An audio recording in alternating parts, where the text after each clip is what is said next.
School की जितनी teachers, family teachers, सबको मेरा आदाब व सलाम।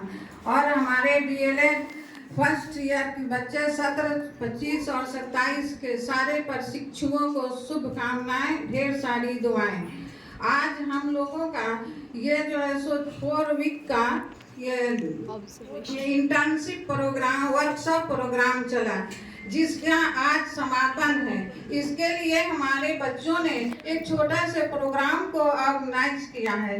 इसके लिए मैं इन बच्चों का भी धन्यवाद व्यक्त करती हूँ। वैसे तो हमारे बच्चे जो हैं, इस सत्र के जितने भी बच्चे हैं वे वेल डिसिप्लिन्ड हैं। उन्होंने अपनी ड्यूटी को बहुत ही जिम्मेदारी के साथ पूरा किया है। कहीं से किसी तरह की कोई शिकायत का मौका नहीं दिया। खास करके हमारे जो है सो ग्रुप लीडर रोल 10 शिवम और रोल 38 कायनात महविश और रोल 2 रश्मि और रोल 50 नूर, इन लोगों ने तो चेतना सत्र से लेकर के और छुट्टी के समय तक ही अपनी जिम्मेदारियों को इतनी मेहनत और लगन के साथ पूरा किया कि इसकी जितनी भी तारीफ की जाए वो कम है।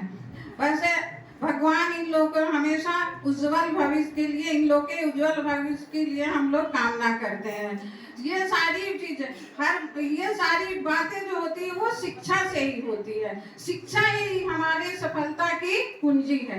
जब तक कि हम शिक्षित नहीं होंगे, हम अपने अधिकार को नहीं समझ पाएंगे। वैसे तो हम सब जानते हैं कि हमारा देश पुरुष प्रधान देश है, जहाँ पुरुषों को ज्यादा प्रधानता दी जाती है। मगर जब हम अपने अधिकार को तभी समझेंगे जब हम बालिकाएं भी शिक्षित होंगे। जब हम शिक्षित होंगे तभी हम अपने अधिकार को समझेंगे और हम अपने कर्तव्य का निर्वहन सही ढंग से कर पाएंगे। इसलिए सरकार ने इतनी सारी योजनाएं चलाई है, खास करके बालिकाओं की शिक्षा के लिए, कि ताकि और हम लोगों को ये सब देखने को भी मिल रहा है कि बालिकाएं हर क्षेत्र में आगे बढ़ रही हैं और सफल भी हो रही हैं। एग्जाम्पल के लिए ले लीजिए कि अभी जो है से इसी रूम में इतने सारे प्रशिक्षु बैठे हैं, जिसमें ज्यादा संख्या किसकी है?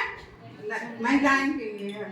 तो इसके लिए जो है सो हम लोग सब जानते हैं कि जब तक कि हम शिक्षित नहीं होंगे, हम अपने परिवार को, अपने समाज का, अपने देश का सही कर्तव्य का निर्वाह नहीं कर सकते हैं। इसलिए हमें शिक्षित होना अति आवश्यक है और हमें इसकी ओर ज्यादा ध्यान देने की आवश्यकता है।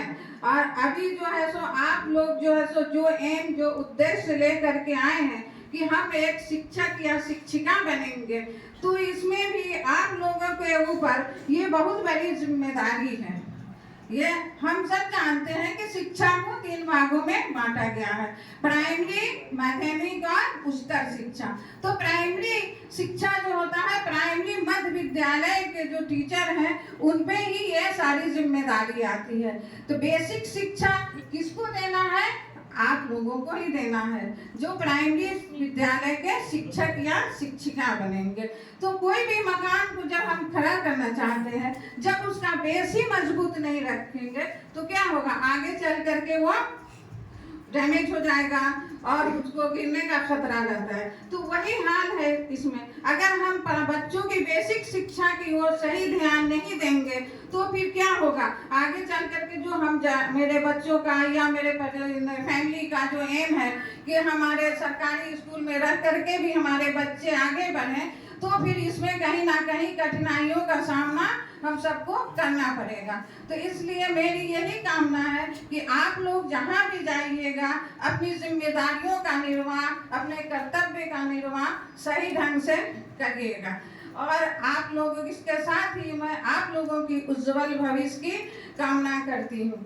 इसके साथ ही मैं अभी आज जो है सो स्कूल मॉर्निंग है, जिसकी वजह से समय की कमी है, इसलिए मैं अपनी बातों को यहीं पर खत्म करती हूँ ताकि और लोगों को भी इसका मौका दिया जाए।